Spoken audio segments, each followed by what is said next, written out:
Thank you. I'd like to thank everybody joining this side event we're hosting here today. I know it's the last event of the day, together with the other side event that's happening next door. I hope that you will have a good discussion and hear from the two presentations that we'll be presenting today.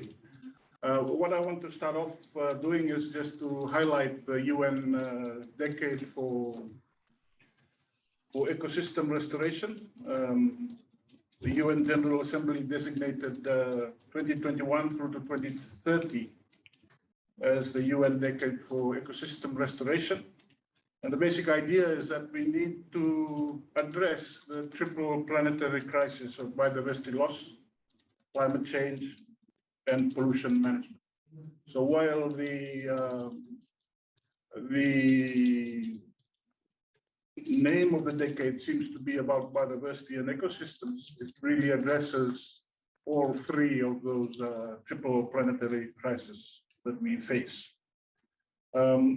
In the Pacific, we are starting to draw up our UN Pacific roadmap for the UN decade for ecosystem restoration. The two lead agencies globally and within the region are FAO and UNEP.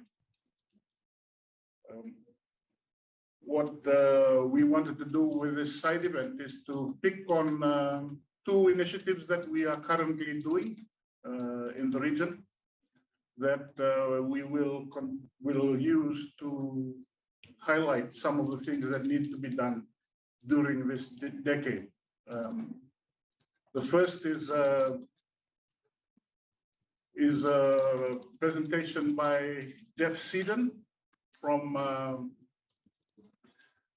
the Auckland University of Technology. Jeff has worked in waste minimization and resource efficiency over the last 20 years. His experience ranges from working with communities, with governments, and also with in the international sector with the United Nations. I first saw Jeff's work through an outlook that he produced for SIDS in waste management. And when the opportunity arose for us to do something similar in the Pacific, looking at an outlook for post-COVID waste management in the tourism sector, I was really glad that Jeff agreed to do this work for us. So without further ado, I'll let him present. After his presentation, there will be a respondent from Christina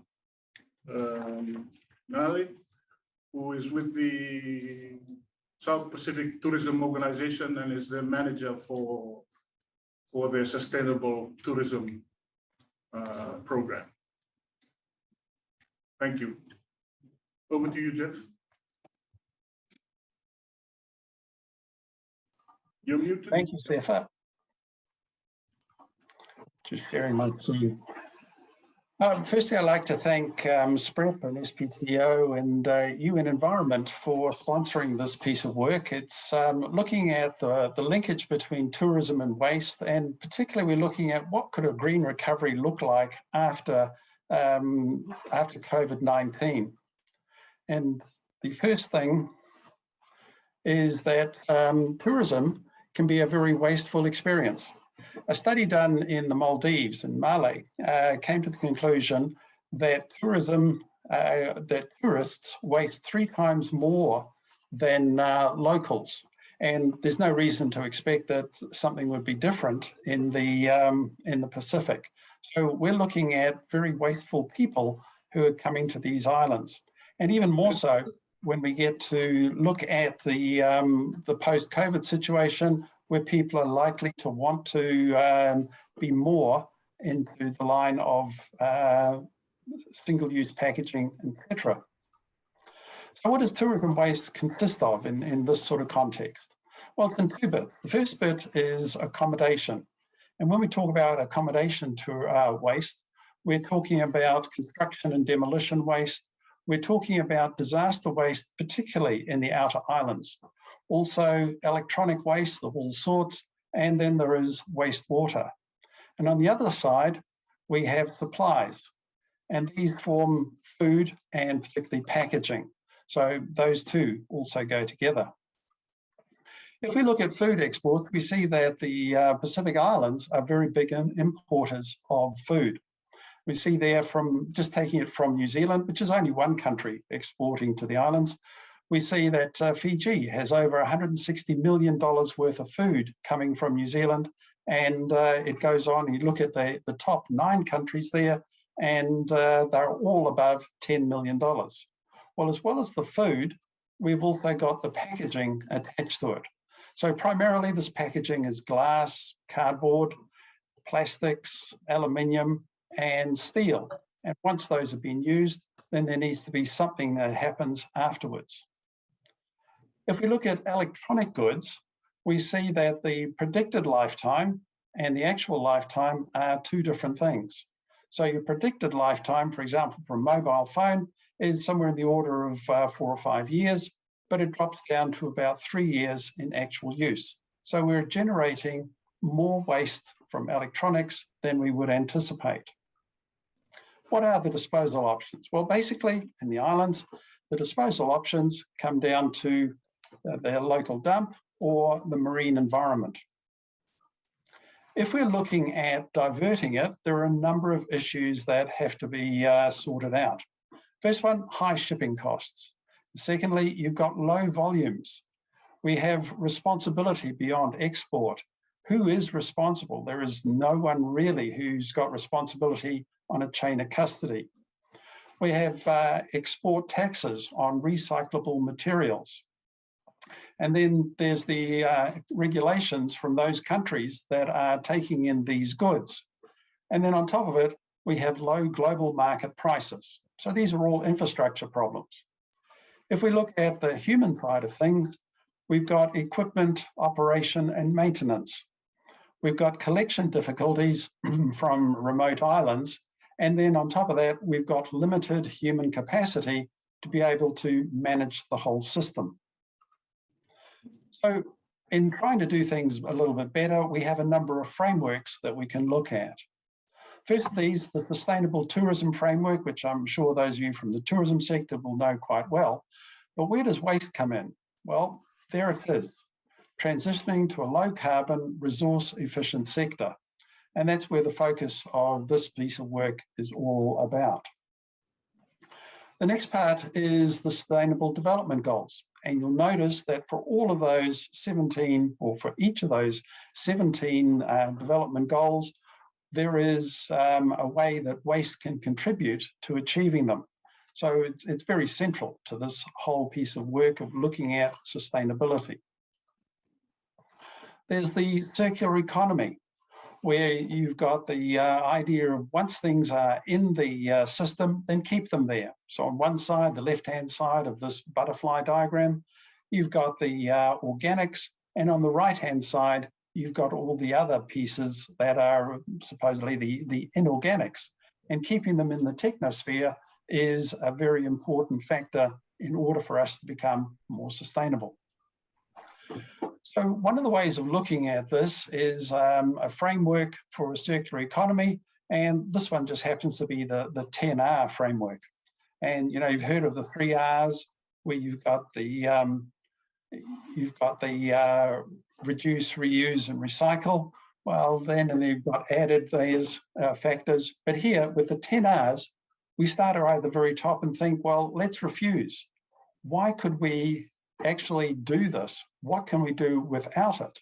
And then rethink, how can we reduce the waste? And then it goes down through the various factors. So reduce and reuse from the normal waste management hierarchy, right down to the very end, recovery. And then finally, the smallest amount should be disposal. So what sort of actions have been taken? Well, firstly, the Pacific Island countries have been very advantageously taking part in multilateral environmental agreements. You'll see there Basel, which looks at the export of waste, has got an 87% uptake by the Pacific Islands. We also see that Stockholm and its counterpart, the Rotterdam Conventions, that they've got very high uptake for persistent organic pollutants.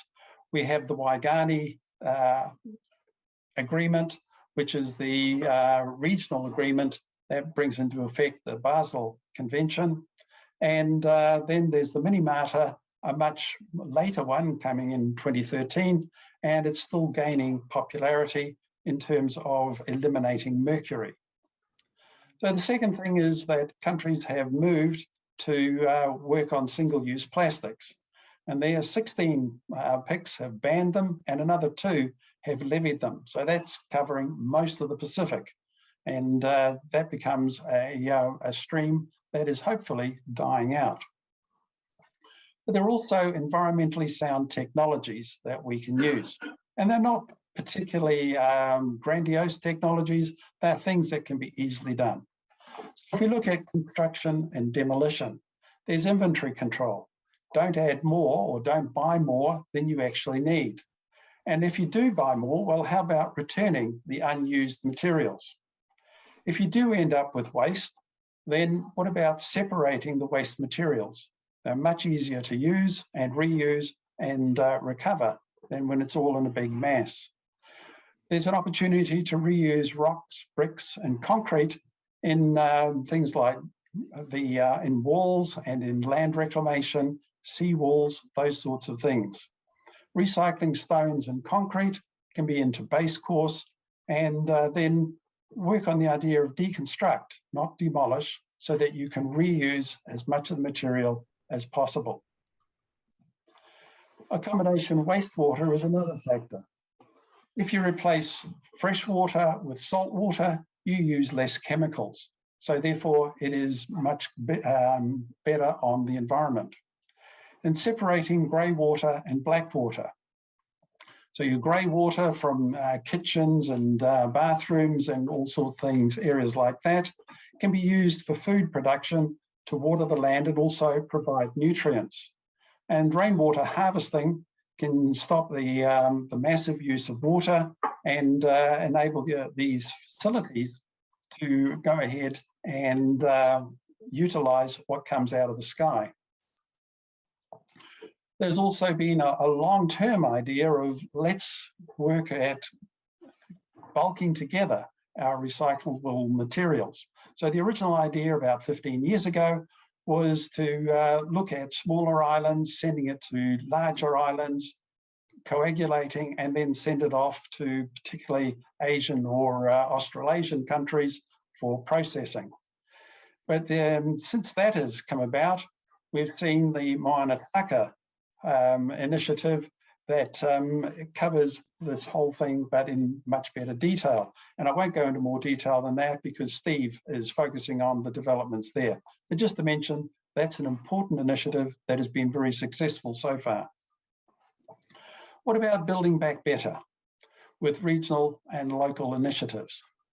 Well, looking at what can be done regionally, the SPTO and international tourism operators can work together to help to reduce the amount of waste being produced. Then SPREP and SPTO can look at environmentally sound alternatives by working together and implementing some of these simple things that I've mentioned earlier. Promotion of initiatives like Moana taka, and this can extend beyond what's just in the basket at the moment. And then circular business models. We can promote those from a regional basis. And then countries building cooperation with those other SPREC countries for a cleaner Pacific. And while plastics have been very focused on, and rightly so, there is a lot more packaging that can be looked at before you get there. So addressing the other packaging issues. And then controls on land-based incineration. If you incinerate something, you've lost all its value. It goes off into the atmosphere and it just goes off and spreads off somewhere else and adds to global warming. Looking at what national governments can do. Introducing licensing regimes and partnerships for those collecting waste and for those producing waste. Work in that sort of model. There are a lot of policies and regulations that have been passed by governments. Now it's time to look at enforcement of those provisions in there. Enhance local food production and consumption so that you're importing less food, and at the same time, you are also ensuring that there is local employment and the people are getting a traditional island experience. Upskilling and deconstruction practices so that you're not having a lot of waste materials, you're reusing as much as you can. And that leads to the next one of maximising reuse, recycling and recovery after post-disaster. And this is particularly in the outer islands where it's difficult to get people and resources to assist with any sort of cleanup. It enables people to get back quickly. And focusing on societal ecosystems and business resilience so that you are coming back, you're building back better than what you were before. This leads on to local government, building support and raising awareness amongst the businesses and amongst the community. Work with the informal sector. They have an extremely important factor in there, and they are often the ones who are closest to what is happening on the ground. And then the tourism sector. Work with them to look at how they can reduce waste. And then provide guidance and funding for small-scale water supply to relieve the pressure on municipal water. Our importers and manufacturers. Consider the whole life of products, not just what happens at the end of life. Look at what you're bringing in there into the country and how you're going to deal with it at the end. And engage plastics packaging producers and suppliers so that they're not producing waste at the end of the cycle. To the tourist accommodation providers, they can take actions to become a part of the local culture, work with the people, work in ways to upskill them and to also provide benefits beyond just the employment aspects. And implement data collection and monitoring systems so they can actually see what the impact of their operations is on the environment. There are many factors that can come into the operation, and what we find is that by taking some initiatives and developing the ones that are already working well, we can end up with a cleaner Pacific. Thank you very much for your time.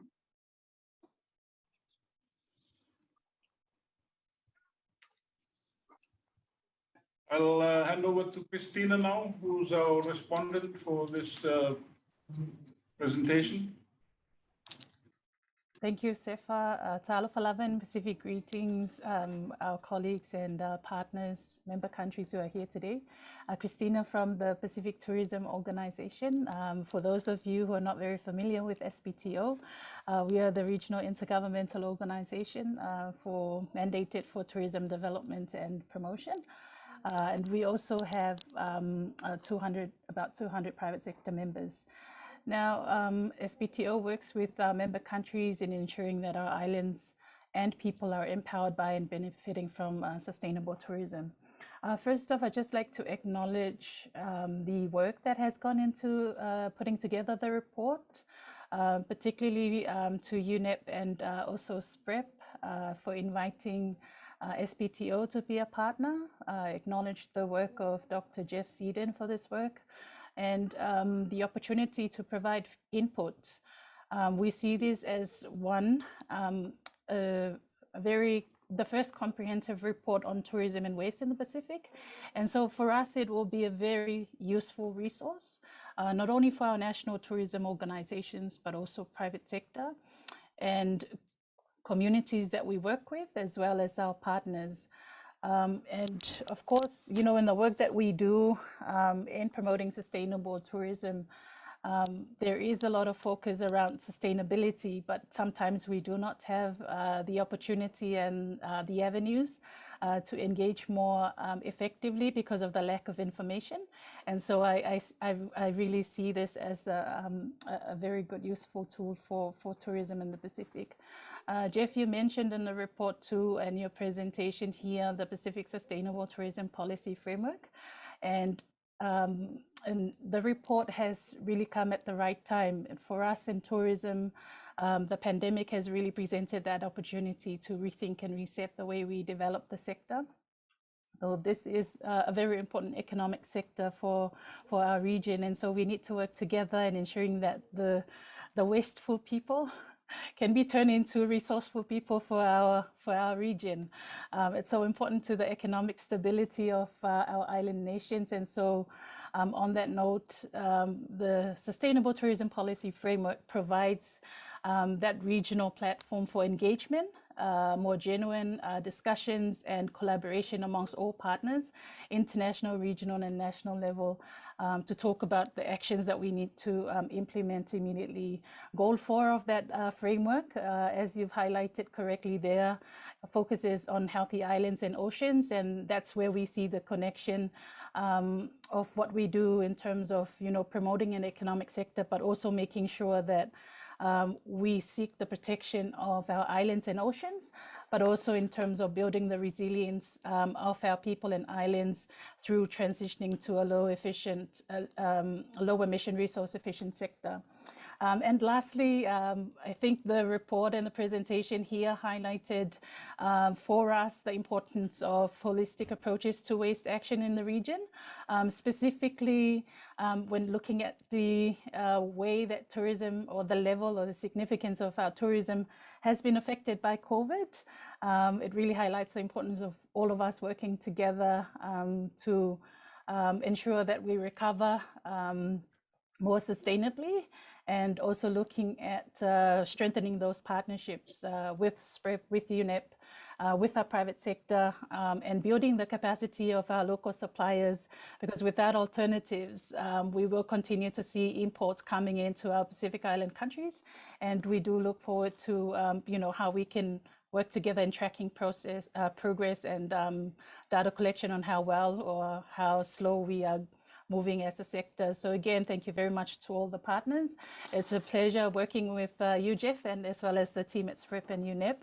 And we look forward to, taking further action based on this initiative. So thank you very much. Thank you, Christina. For those of you participating, if there's any questions, please use the chat. We'll try and make some time at the end. But we'll go straight into the second presentation. It's a presentation on what we're calling the Moana Taka Plus. Moana Taka is an MOU between Swire Shipping and SPREP that UNEP helped to facilitate. It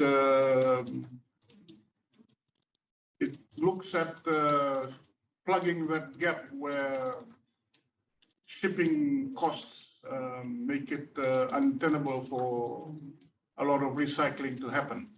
The thing that we have commissioned Steve to do is to look at how we can build on Moana Taka as it exists at the moment. Right now, it's a partnership with one shipping company. One thing I need to say is that's why shipping has been very helpful in wanting to involve other partners. And I think we need to give them a lot of credit for looking at it this way. Steve is a marine biologist. He's from the Pacific. I think he'll smile when he hears me say that. He's from the Cook Islands, brought up, but he's lived in Australia and spent time with the IMO, spent time here at SPREP, working on marine pollution prevention, setting up a program here. Since leaving IMO, he's worked as a private consultant in shipping, marine pollution, marine spill response, and salvage. He has a wealth of experience in the field. That's why we asked him to be the one to do this, because he has the hands-on expertise. After Steve, then we'll ask Tony, who's the acting director for waste SPREP and the lead facilitator for this roundtable, to be the respondent to Steve. Over to you, Steve. Inaka Sefa, good afternoon, everybody. Talo Falava, Bulavinaka. I will just put on my presentation now by sharing the screen, if I can work out how to do that.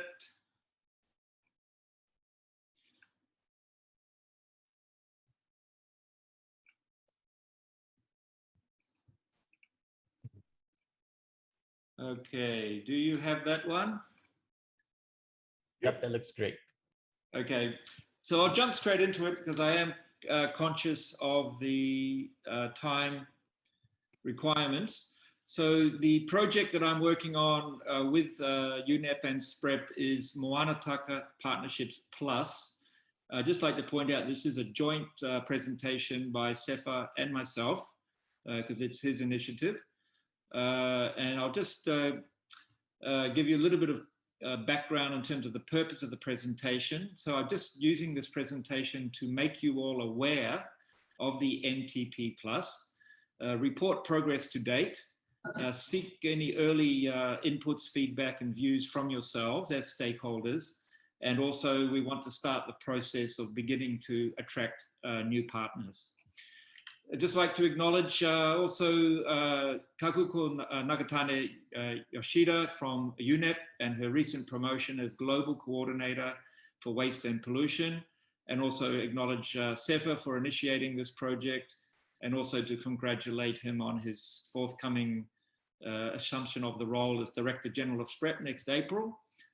So there's two people there in UNEP who have been very much driving this, and both who are being promoted to more senior positions. So maybe there's a link there. Of course, Anthony Taluli at SPREP has been very instrumental as well in the background, providing information and support. And we have to acknowledge Swire Shipping, and particularly Simon Bennett and Varashna Singh. Really, this is an outstanding example of private sector initiative and support for sustainability in the region.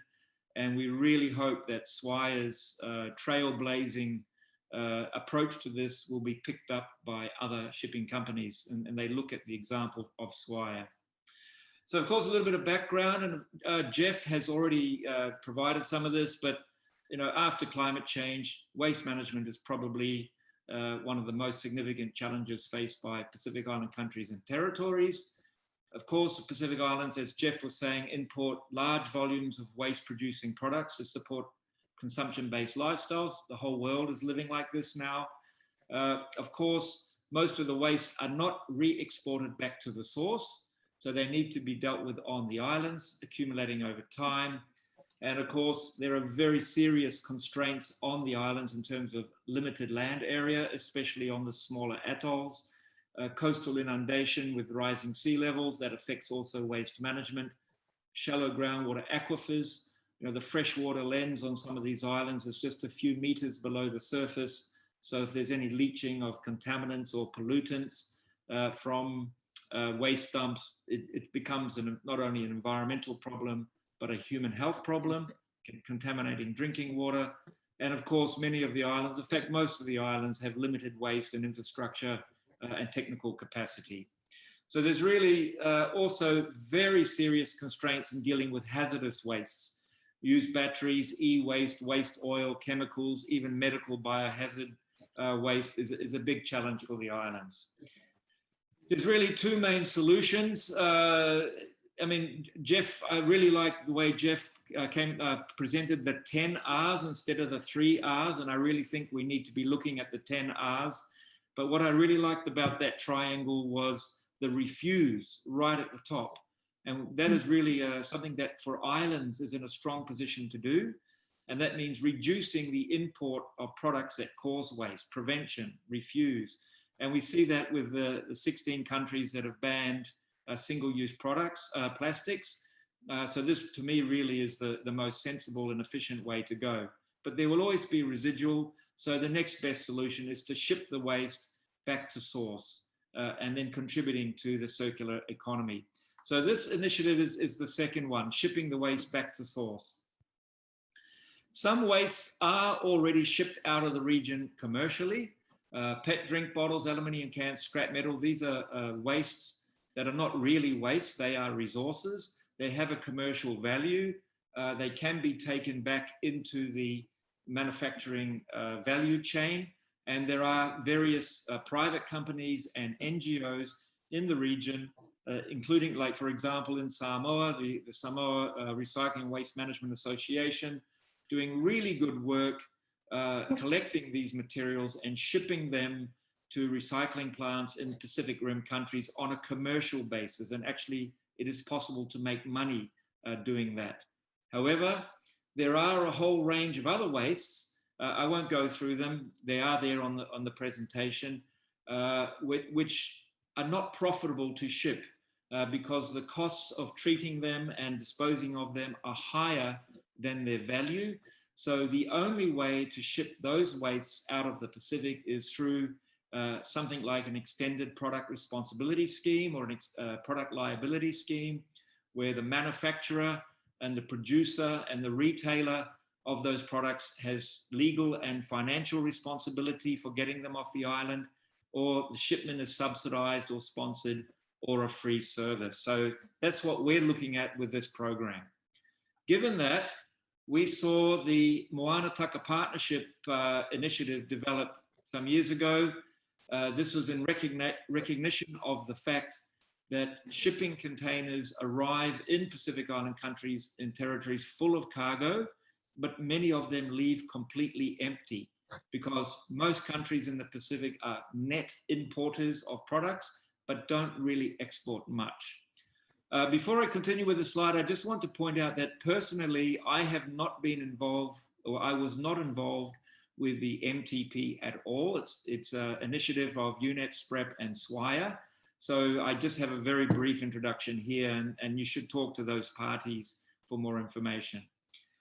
Based on the fact that you have so many empty containers leaving the Pacific, I think it was 2018, China Navigation Company, which it was called then, now it's just simply SWIA Shipping, made an offer to UNEP and SPREP to ship containers for non-commercial waste out of PICS free of charge. And this is only for the shipping component. There are a whole bunch of other logistical arrangements that need to be made at the source country and the destination country, which are not covered by SWIA. It's just the container and the shipping. The MOU was signed between China Navigation and SPREP in March 2018. It covers 14 categories of waste and 13 Pacific Island countries and territories that SWIA was servicing at the time. They have now added another 2 countries, Cook Islands and Niue, to their network. So the network is now 15 Pacific Island countries and territories. SWIA tells us that since its inception, they have shipped equivalent of 79 containers of waste of different types. However, during the COVID pandemic, the volumes have gone down significantly because of trade disruptions. In October 2019, SPREP published an excellent, I've reviewed this and I think it's an excellent manual, a guide for Pacific Island countries and territories. Very simple, very user-friendly, based on diagrams and flowcharts, which tells partners and parties what to do if you want to ship waste under that partnership. And if you want further details, as I said, I was not involved in this initiative at all, so I cannot speak with authority. It's more appropriate to refer to SWIA and to SPREP, and Anthony, I believe, is with us. However, because SWIA only service 15 PICS, there are quite a few countries and territories that are missing. FSM, Palau and Nauru in Micronesia, and then the very small places like Pitcairn, Tokelau, Tuvalu and Wallis at Futuna also are not currently serviced by the MTP because SWIA simply doesn't go there. So this is the part of the rationale for the development of MTP Plus. Very, very simple objectives: bring in more shipping companies, cover all 22 PICs, and bring in more Pacific Rim waste receiving ports around the Pacific so that we can really expand the program. So that's pretty straightforward. The current phase that I have been contracted to do has some very simple components. First of all is identify all the potential shipping partners, the companies that service the Pacific. Secondly, to map all the shipping routes and port links. Obviously, that is an essential starting point. If we know which ports are linked to which Pacific Rim ports, we immediately have a clearer picture of how we can expand the program. Thirdly is to develop a waste facilities directory for all of those Pacific Rim countries, so that if you are sitting in Tokelau or in Palau or in Solomon Islands, you can look at the waste directory, you can see where your ships are going to, and then you can identify what facilities are available in those Pacific Rim countries that you can send your waste to. And then bringing all this together to do a feasibility assessment, utilizing those findings of 1 to 3 to assess the feasibility of expanding the program from the current one company to many more. And then the final product of this consultancy is a guidance manual for all parties, similar to the existing SPREP manual, but expanding it so that any partner can join the program in the future. The current status is a draft report on outputs 1 to 4 has been completed and is currently being reviewed by UNEP and SPREP. And when they get their comments back, we can move to the next version of that. And work is already underway on the guidance manual while the other report is being reviewed. In terms of identifying the partners, we have identified 14 companies. I won't go through them one by one, but you can see the list there. So if you include the existing partner of Swire, we have an additional 13 companies. Also, in the directory, we have reviewed the sustainability initiatives of each of those companies, and I've identified their environment and sustainability contact people, which we can then use to reach out to those companies later to invite them to join the program. And also looking at adding some oil tanker companies, because they may be able to carry waste oil in drums, and that may add about another 4 to 6 companies to the list. So this is a very, very significant expansion of the potential number of companies. And you can see in the right-hand side of the slide there, some of the shipping routes that are covered by those companies. If we look at the shipping routes and port links, we spent quite a lot of time. It's very, very detailed work going through the route maps and the published schedules of each of those companies. Very, very significant sort of work to go through each one of those and then generate some GIS maps, which is coming up in the next slides, and develop some tables showing the links between all of the PICs and the Pacific Rim. And we have identified 12 Pacific Rim countries and 27 Pacific Rim ports that receive direct shipping from the Pacific Island countries and territories. And here are the 12 countries and the 27 ports. I won't go through them in detail, but this is very, very useful if you're a Pacific Island country to see who you're connected to. So if we generate this into a GIS map, you can see there are 3 different circles. There are the red circles, which are the Pacific Island ports, which we have covered. There are the blue circles, which are intra-Pacific hub ports, like Suva, Papeete, Port Moresby, Guam, where they're sort of like hubs which are connected to several ports in the region, and it may be possible to use them as a transshipment port. So if you're in Tokelau and your only connection is to Apia, then you may be able to on-ship to Suva and then access waste facilities in Japan or Australia or somewhere else. So identifying these intra-Pacific hub ports is critical, especially for the smaller countries. And then you have the green circles, which is the Pacific Rim destination ports, which are connected directly to the Pacific. And then we are developing for every one of the 22 Pacific Island countries and territories a linkage map. So you can see this example is for New Caledonia. You can see the red circle in the middle. This is Noumea and Prony Bay. They have 2 ports there. And each color represents a different shipping company.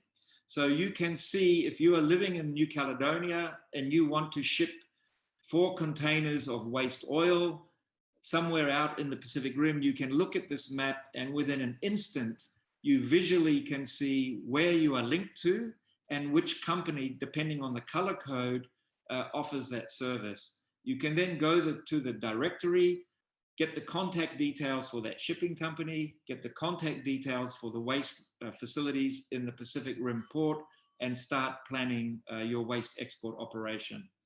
Here's another example for Koroa in Palau. You can see their connections are a bit more limited. They can go to Japan, they can go to the west coast of the US, or they can go through the Philippines to Hong Kong. And here's just a third example for Pago Pago in American Samoa. You can see they have quite a lot of connections to Auckland with several companies, to Australia, to Taiwan, and then these northern connections here. So that's just 3 examples. It's all on GIS. These are being developed for all 22 countries and territories. And because it's on GIS, they will be able to be updated because the shipping schedules do change over time. So, maybe every 6 months or every 12 months, SPREP or UNEP, these files will be provided to them as raw files in GIS, and they can be updated on a regular basis, and they can be on an online directory that users can access. And then we've also developing the Waste Facilities Directory. This is for the Pacific Rim. So all those green circles you saw around the outside of the map, for each country, we give a waste industry overview, a brief synopsis, includes the relevant government agencies as the first point of contact. It gives a waste industry umbrella and networking groups. All of these countries have waste industry umbrella groups who are excellent, also first points of contact for giving you updated information, what's happening in the country. It then identifies the main waste management companies in the country, and then the waste management companies at each receiving port. And it describes what waste they receive, their contact details, what geographical area they cover, etc. And there are hundreds of companies in this directory at the moment, and could easily be thousands. But we have to try and prioritize which are most relevant to our needs. So this will be a very, very useful resource.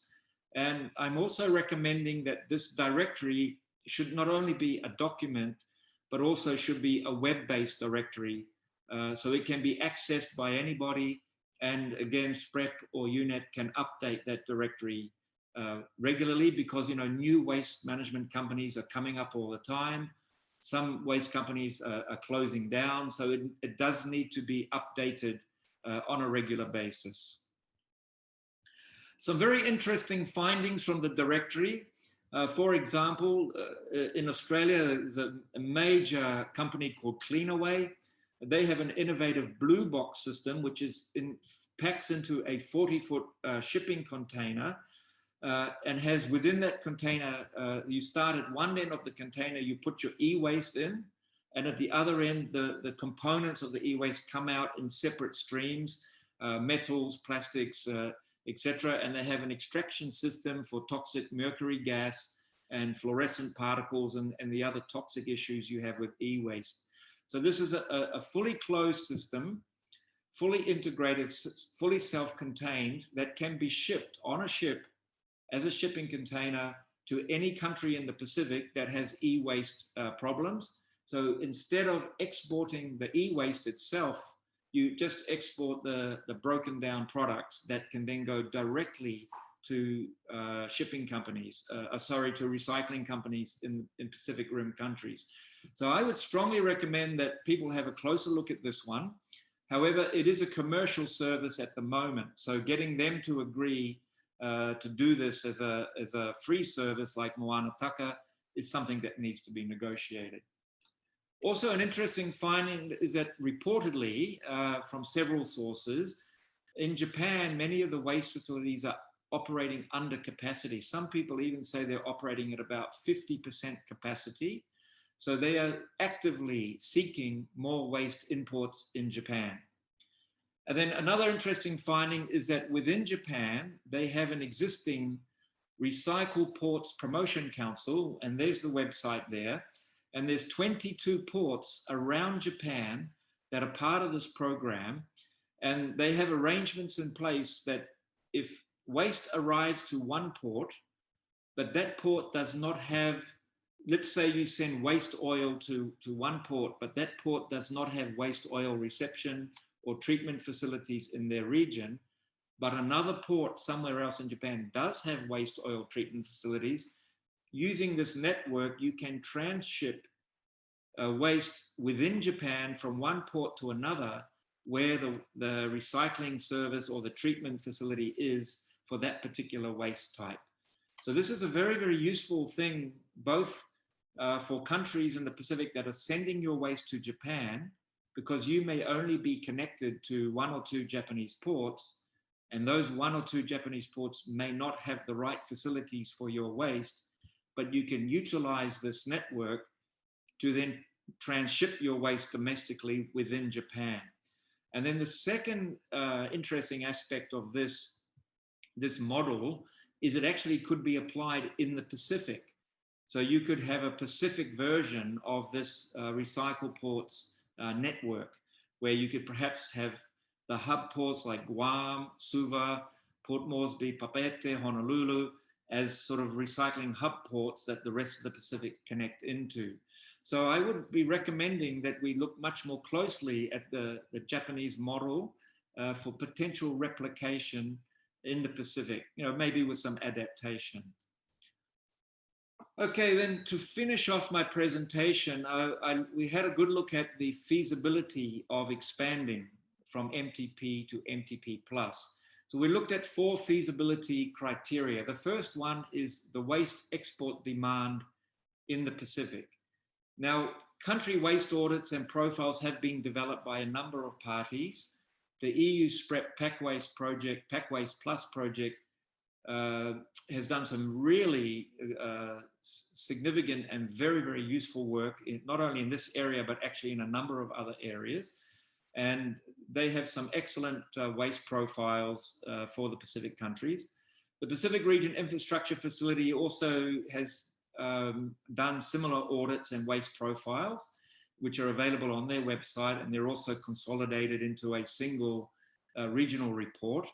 And there have been some other more specific studies by JICA, the Japan International Cooperation Agency, and others looking at individual countries.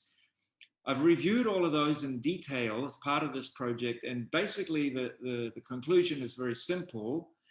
All PICs have waste export demand.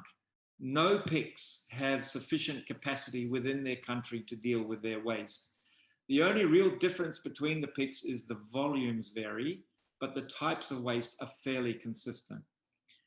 Feasibility factor 2 is the availability of shipping links. And as you saw from the GIS maps, all of the Pacific Island territories and countries are linked to Pacific Rim ports. Most are linked directly, but some you have to ship via other PICs. So that feasibility factor is there. The third one is the willingness and ability of the shipping partners. We don't know this yet. We've identified 13 additional shipping companies. Maybe some more is coming, but we have not yet reached out to those companies to discuss with them and invite them to join. So that remains to be seen. There may be some barriers. There are COVID-related trade disruptions at the moment. Container availability is severely constrained. And some people are saying that the cost of shipping containers has increased by up to 600% due to COVID. So these may be real barriers to bringing additional shipping companies on board. And then the final feasibility factor is the waste capacity and barriers at Pacific Rim ports. Now, in about 2018, China introduced their National Green Sword Initiative, which is placing very, very strict controls on the importation of certain waste types, in particular plastics. And now a number of other Asian countries which have traditionally received a lot of waste are also bringing in similar enhanced controls. And as a result, countries like Australia and New Zealand are struggling to meet their own domestic demand for waste processing because they used to send a lot of it to China and other Asian countries. In Australia here, it's a crisis actually. The industry is racing to catch up with the domestic demand. So this may constrain these countries from receiving additional waste from the Pacific. But overall, I think that expanding the MTP to MTP Plus may be feasible, subject to further assessment of factor 3 and 4 above. So that's the presentation. Thank you. And I'm happy to take questions at the appropriate time. Thank you.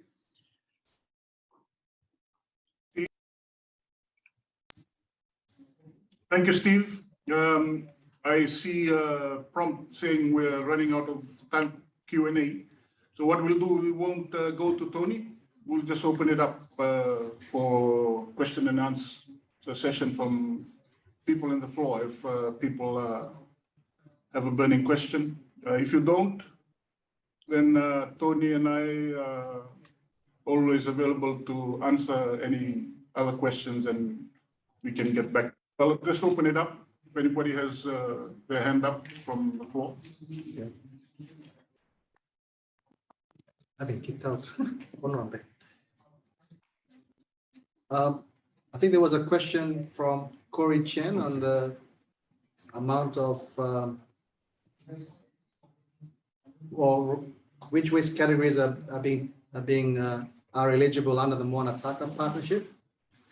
I responded with the fact sheet. So the fact sheet has been shared with everybody. But I just wanted to add that even though there's a waste, there are some wastes, the categories are included in the fact sheet. That if you find that your waste is not in the fact sheet, then please just contact us. Because what we're finding is that the Swire Shipping, Simon Bennett, and the team are very flexible around what they can take. So even though it's not on the fact sheet, in most times, and there's very little times that the responses come back as a no. It's always been a yes. So for example, we've been moving cardboard, plastics, used oil, e-waste, metal, and so on. So you will find that some of these items are not on the fact sheet, but they've been allowed to be transported because it helps move waste that are non-commercial. So please if you're in doubt, just contact any of us and we will help you. Thank you. Okay, thank you. There doesn't seem to be any other questions, but just a few points to finish off on. First is on the outlook that we're working on through Jeff. We'll be circulating the draft officially to members of SPTO and SPREP. And through that exercise, we'll finalize the document and get the buy-in of our members. What the product will be used for will be up to the 3 organizations who've been working on it. It'll be help with planning. It'll help with designing projects. I think there are various ways that Outlook will be used, and also even for guidance to partners within the industry. On the Moana Taka Plus, irrespective of whether there's a Moana Taka Plus, I think the outputs are useful in themselves. They've added additional information that was not easily available to everybody. I hope it will prompt better use of the current Moana Taka just with Swire. And it will also place us in a better position to negotiate Moana Taka Plus with other companies. They're very interesting recommendations that I'm sure we will take on board, especially with how we manage this going forward, so it becomes more usable to people. Those things about the GIS files being integrated with within the SPREP network. There was whispering from the side by Joshua, who's just beside me, on putting it in Waigani. I said, well, that's up to you. The files are made available, so it's up to SPREP how you handle that. So these are things that we will look into going forward, but ultimately it's really making it easier for those in the countries to do what they need to do. Thank you. That's it. I think that our time is more than up. So thank you very much, Jeff. Thank you, Steve. Thank you, Tina. And thank you for everyone who participated and has been listening in.